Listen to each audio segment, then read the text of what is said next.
বৌদি তোমার কি শরীর খারাপ? শরীর খারাপ না?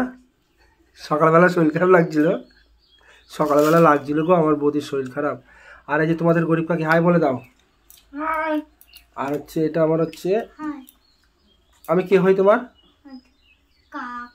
কাকা, বেকা কাকা, ঠিক আছে। আচ্ছা শোনো, আজ দেখো আমাদের প্রথমে কি কি রান্না করেছে প্রথমে বলে দিই, তারপরে একটা দারুণ গল্প শোনাবো তোমাদের।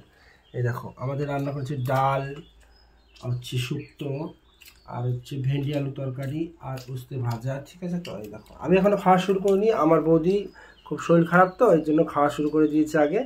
আর হচ্ছে তোমাদের কাকির মানে খিদে পেয়ে গেছে, সকালে খায়নি, কারণ সকালবেলা তোমাদের কাকির প্রচণ্ড প্রেশার ছিল কাজে, কেননা হচ্ছে যা এসছে তো জায়ের শরীর খারাপ। আর জায়ের শরীর খারাপের গল্পটা শোনাই তোমাদের, তোমরা একটু ছোটো করে শোনো। সকালবেলা জায়ের খুব শরীর খারাপ ছিল, আর আমার বউ তোমাদের গরিব কাকি মানে রান্না বান্না সব করলো, দিয়ে যাকে যে খাওয়া দাওয়া দিল, যা খেলো দিলো, দিয়ে রান্না বান্না গরিব কাকির কমপ্লিট হয়ে গেল।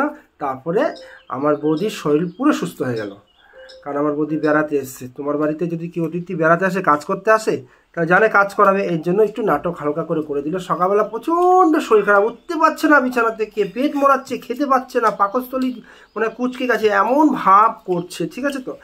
আচ্ছা তারপরে যে রান্না বান্না হওয়া কমপ্লিট হয়ে গেল, এখন বৌদির শরীর পুরো সুস্থ। বৌদি এখন এক থালা ভাত নিয়েছে, দেখেছো তো, কম নেই কিন্তু ভাত নিয়েছে। আবার বলছে ভাত, এই যে ভাত খাবো, ঠিক আছে তো। এই হচ্ছে ব্যাপার, এই হচ্ছে আমার বৌদি, বুঝেছো তো। আর তোমরা এই মানে টেকনিক্যালটা তোমরা অবশ্য করে কোনো জায়গায় যদি বেড়াতে যাও তাহলে কিন্তু ব্যবহার করো। মানে অসুস্থতার ভাব দেখাবে, জার্নিং করে এসছো, ট্রেনে এসছো, কত দূর থেকে এসছো, কলকাতা সোদপুর থেকে এসছো, তাই শরীরটা তো একটু খারাপ করবে, একটু বাহানা করলো যে রান্না বান্না হয়ে গেল, বাস তখন আর কোনো ব্যাপার নেই, তখন শরীর খারাপ ঠিক হয়ে গেল। হ্যাঁ আবার বলছে মটন খাবে, চিকেন খাবে কালকে, বলে আজকে শনিবার এই খাইয়েছো, ঠিক আছে, রবিবারে মটন খাওয়াবে, চিকেন খাওয়াবে, বুঝেছো তো। আবার তারপরে তার ভিতরে আবার কথা আছে, তার ভিতরে বলে যে কালকে কিন্তু রান্না বান্না আমি নিজে হাতে করবো, ওই যে কালকে আমিষ রান্না হবে। আর ওই মটনের কথা বলেছে, দেখো যেন কিচ্ছু জানে না, দেখো দেখো